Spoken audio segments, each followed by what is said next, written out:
আসসালামু আলাইকুম। ইন্না লিল্লাহি ওয়া ইন্না ইলাইহি রাজিউন। বাংলাদেশের তিনবারের প্রধানমন্ত্রী, আপসী নেত্রী, ওনার নামের সংজ্ঞার শেষ নেই। একজন সাধারণ গৃহবধূ থেকে বাংলাদেশকে লিড করেছেন মরহুমা বেগম খালেদা জিয়া। আজ সকাল 6টায় রাজধানীর এভারকেয়ার হাসপাতালে চিকিৎসাধীন অবস্থায় তিনি মারা যান। রাত 3টা-4টার দিকে যখন নিউজগুলো আমি দেখছিলাম, তখনই আমার কাছে মনে হয়েছে যে জনাব তারেক রহমান এবং ওনার পরিবারের উপস্থিতি, এমনকি এভারকেয়ারে বিএনপির খুব ঊর্ধ্বতন পর্যায়ের যারা মানুষ আছেন তাদের আসা যাওয়া, এর পরবর্তী সময় ডাক্তার জাহিদের দেওয়া যে বক্তব্য, সবকিছু মিলিয়ে মনে হচ্ছিল আজকে রাতটা তিনি আসলে পার করতে পারবেন কিনা। তো সকাল 6টার দিকে আমরা অনানুষ্ঠানিকভাবে আমাদের কাছে তথ্য এসেছিল যে তিনি মারা গেছেন। তারপরেও একটি স্পর্শকাতর বিষয়, পরবর্তী সময় গণমাধ্যমে আসার পর ভিডিওটা আপনাদের সামনে উপস্থাপন করলাম। বেগম খালেদা জিয়া মারা গেলেন। তো আসলে হঠাৎ করে কি হলো আজকে রাতে, যে ডাক্তাররা বলছিলেন যে মোটামুটি আরো হয়তো কিছুদিন বাঁচতে পারেন তিনি, অথবা উন্নত চিকিৎসার জন্য তার বোর্ড বা বেগম যিনি জুবাইদা রহমান আছেন ওনার পুত্রবধূ, তাদের যে পরিকল্পনা ছিল, কেন আসলে হঠাৎ করে এমন হলো। তো আপনারা সকলে জানেন বেগম খালেদা জিয়ার বয়স হচ্ছে 80 বছর। 1945 সালে জন্মগ্রহণ করেছেন, 2025 অর্থাৎ প্রায় 80 বছর বয়স।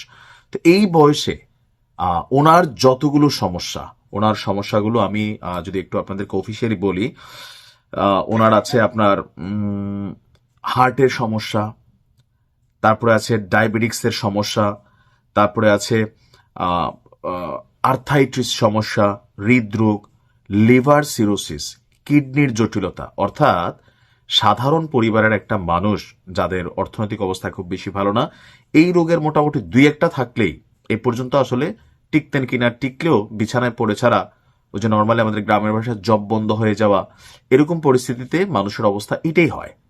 তবে যেহেতু তিনি বেগম খালেদা জিয়া, চিকিৎসার কোনো কমতি ছিল না রাষ্ট্রের পক্ষ থেকেও। সর্বশেষ যেহেতু আওয়ামী লীগ সরকারের পতন হয়েছিল, লন্ডনে তিনি চিকিৎসা করে এসেছেন।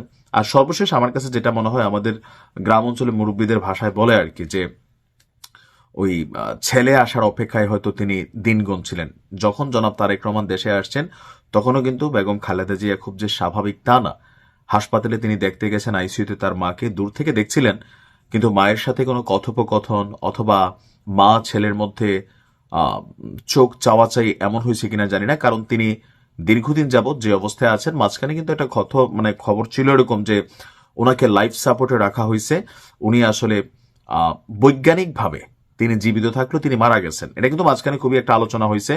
আর এরকম অনেকে বলতো যে জনাব তারেক রহমান দেশে আসলে অথবা নির্বাচনের আগে বেগম খালেদা জিয়ার মৃত্যুর খবর প্রচার করা হবে নির্বাচনটা সিম্পেথি পাওয়ার জন্য। কিন্তু দিন শেষে যতটুকু আমরা বুঝলাম যে না, তিনি সুস্থই ছিলেন, মানে যেই সংকটময় মুহূর্তে তিনি পার করছেন সেই সংকটময় মুহূর্তে ছিলেন। তো আজকেও যেটা হয়েছে, ওনার সর্বশেষ এই যে দীর্ঘশ্বাস, যেটা মানে কি বলা হয় যে অ্যাজমা টাইপ যেই সমস্যাগুলো হয় আর কি, নিঃশ্বাস নিতে সমস্যা, এরকম নানান সিমটমগুলো গতকালকে থেকেই ওনার অতীতের সময়গুলোর তুলনায় বেড়ে গিয়েছিল।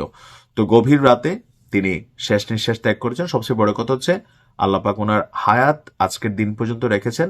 সেই শেষ নিঃশ্বাসটি গ্রহণ করা পর্যন্ত তিনি আসলে বৈজ্ঞানিকভাবে হোক, অফিসিয়ালি হোক, অনঅফিসিয়ালি হোক, তিনি জীবিত ছিলেন। তো আমরা দোয়া করি। আবার কেউ কেউ বলছেন যে তিনি শেখ হাসিনার পতন দেখার জন্য জীবিত ছিলেন, কারণ বাংলাদেশের যে রাজনৈতিক কি বলা হয় যে ধরেন দুর্বৃত্তায়ন, একটা দল হইলে আরেকটা দলকে কিভাবে সাইজ করা যায়, ক্ষমতায় থাকলে বিপরীত দলকে, দলের নেতা কর্মীদের কিভাবে সাইজ করা যায়, এর একটা বড় উদাহরণ কিন্তু কোথাও না কোথাও আওয়ামী লীগ সরকার তৈরি করেছিল। আর সামান্য 2 কোটি টাকার একটা মামলার ইস্যুতে বেগম খালেদা জিয়াকে জেল খাটতে হয়েছিল। তো স্বাভাবিকভাবে আওয়ামী লীগ সরকারের সময় ওনার যে স্বামীর বাড়ি ছিল ক্যান্টনমেন্টে, সেটাকে গুড়িয়ে দেওয়া হয়েছে। তো এই যে বিষয়গুলা, এই যে ধরেন আওয়ামী লীগ সরকারের প্রভাব প্রতিপত্তি ক্ষমতা, তো এইটার পতন হয়তো তিনি দেখার জন্য জীবিত ছিলেন। তারপরে 1 বছর প্লাস সময় হয়েছে।